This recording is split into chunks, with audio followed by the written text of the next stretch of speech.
السلام علیکم۔ آج ہمارا جی سی یونیورسٹی کا 11th کانووکیشن ہے اور ہم لوگ یہاں جی سی یونیورسٹی کے نیو کیمپس میں آئے ہوئے ہیں اور یہاں بہت رش ہے، ہر کوئی بہت ایکسائٹیڈ ہے کیونکہ آج ڈگری کمپلیشن کا ڈے ہے اور پیرنٹس کو بھی اپنے بچوں پہ پراؤڈ ہے۔ بہت سارے پیرنٹس اپنے بچوں کے ساتھ آئے ہوئے ہیں۔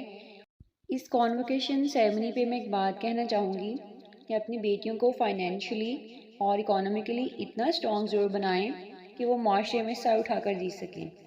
ان کو اپنے گولز کو اچیو کرنے کے لیے، زندگی میں آگے بڑھنے کے لیے اور اپنے خوابوں کو پورا کرنے کے لیے کوئی غلط قدم نہ اٹھانا پڑے۔ ان کو اتنا ایجوکیٹ ضرور کریں کہ وہ اپنے پاؤں پر کھڑا ہونے کے لیے کسی شہزادے کا ویٹ نہ کریں یا کوئی نامحرم سہارا تلاش نہ کریں۔ یاد رکھیں، ایک مرد کی تعلیم ایک فرد کی تعلیم ہے اور ایک عورت کی تعلیم پورے خاندان کی تعلیم ہے۔ اس لیے اپنی بیٹیوں کو ایجوکیٹ کریں، ان کو اس قابل بنائیں کہ وہ فائنینشلی اور اکانومیکلی انڈیپینڈنٹ ہوں۔ سیرمنی پہ میں ایک میسیج دینا چاہوں گی کہ وہ لوگ جو یہ کہتے ہیں کہ شادی کے بعد لڑکی اپنے باپ کے نام سے پہچانی جاتی ہے یا اس کو اپنے باپ کی جگہ اپنے شوہر کا نام لگوانا چاہیے شادی کے بعد، تو ان سے میں کہنا چاہوں گی کہ بچپن سے یہاں تک کا سفر ایک بیٹی اپنے باپ کا ہاتھ تھام کر کرتی ہے۔ شوہر کے ساتھ کندھے سے کندھا ملا کر چلنے کے قابل بھی وہ اپنے باپ کے زور بازو پہ ہوتی ہے۔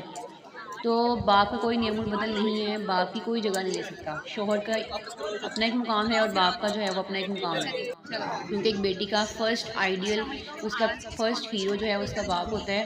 یہ آئیڈینٹی اس کو اللہ نے دی ہے جو کوئی اس سے چھین نہیں سکتا ہے۔ اس لیے تھینک یو سو مچ بابا for this price less investment. آج میں جو کچھ بھی ہوں وہ صرف اور صرف اپنے بابا کی وجہ سے ہوں، اینڈ آئی وش کہ آج وہ یہاں پہ ہوتے تو میں اس کانووکیشن پہ اپنے بابا کو اپنے ساتھ لے کر آتی، لیکن کیا ہوا اگر آج وہ نہیں ہیں۔ ان کی یادیں، ان کی میموریز ہمیشہ میرے ساتھ ہیں۔ بنڈل آف تھینکس بابا مجھے اس قابل بنانے کے لیے۔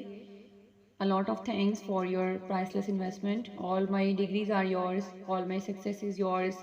Whole credit goes to my father. Thanks a lot.